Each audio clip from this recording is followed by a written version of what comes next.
USA ਦੇ ਸਕੱਤਰ general Antonio Guterres ਨੇ ਪਰਮਾਣੂ ਹਥਿਆਰਾਂ ਦੇ ਫੈਲਾਅ ਨੂੰ ਰੋਕਣ ਲਈ ਅਤੇ ਅੰਤ ਵਿੱਚ ਪਰਮਾਣੂ ਮੁਕਤ ਸੰਸਾਰ ਨੂੰ ਪ੍ਰਾਪਤ ਕਰਨ ਦੇ ਉਦੇਸ਼ ਨਾਲ 50 ਸਾਲ ਪੁਰਾਣੀ ਸੰਧੀ ਦੀ ਸਮੀਖਿਆ ਕਰਨ ਲਈ ਲੰਮੇ ਸਮੇਂ ਤੋਂ ਦੇਰੀ ਨਾਲ ਸ਼ੁਰੂ ਹੋਈ ਉੱਚ ਪੱਧਰੀ ਮੀਟਿੰਗ ਦੀ ਸ਼ੁਰੂਆਤ ਵਿੱਚ ਗੰਭੀਰ ਚੇਤਾਵਨੀ ਦਿੱਤੀ ਹੈ।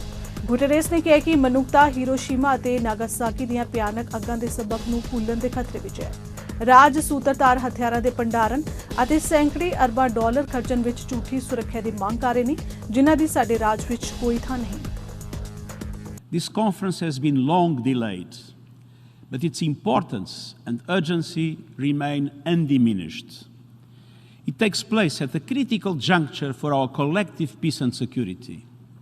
The climate crisis, stark inequalities, conflicts and human rights violations, and the personal and economic devastation caused by the COVID-19 pandemic have put our world under greater stress than it has faced in our lifetimes.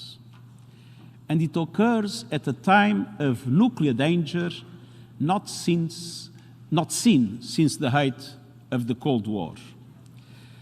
That is the reason that to undermine the importance of this conference, I will be in a few days in Hiroshima in the anniversary of the first nuclear bombardment in human history.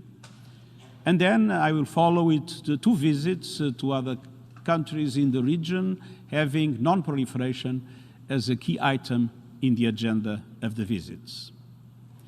Now, the initial post-Cold War period ushered in a tentative new hope for peace.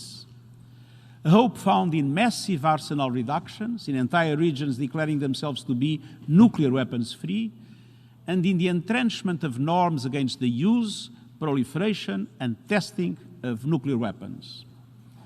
When I was Prime Minister of Portugal, I instructed our mission to the United Nations to vote for the first time against the resumption of nuclear testing in the Pacific.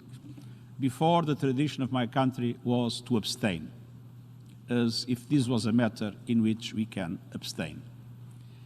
And though a combination of commitment, judgment, and luck, the world avoided the suicidal mistake of nuclear conflict.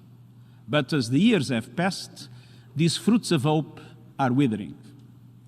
Humanity is in danger of forgetting the lessons forged in the terrifying fires of Hiroshima and Nagasaki. Geopolitical tensions are reaching new highs.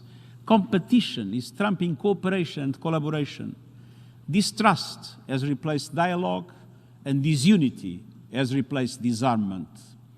States are seeking false security in stockpiling and spending hundreds of billions of dollars on doomsday weapons that have no place on our planet. Almost 13,000 nuclear weapons are now being held in arsenals around the world. All these at a time when the risks of proliferation are growing and guardrails to prevent escalation are weakening. And when crises with nuclear undertones are festering. From the Middle East and the Korean Peninsula to the invasion of Ukraine by Russia and to many other factors around the world.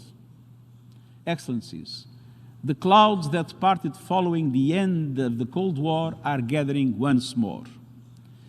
We have been extraordinarily lucky so far, but luck is not a strategy, nor is it a shield from geopolitical tensions boiling over into nuclear conflict. Today, humanity is just one misunderstanding, one miscalculation away from nuclear annihilation. We need the treaty of non-proliferation of nuclear weapons as much as ever. And that is why this review conference is so important. It's an opportunity to hammer out the measures that will help avoid certain disaster and to put humanity on a new path towards a world free of nuclear weapons. It is also a chance to strengthen this treaty and make it fit for the worrying world around us.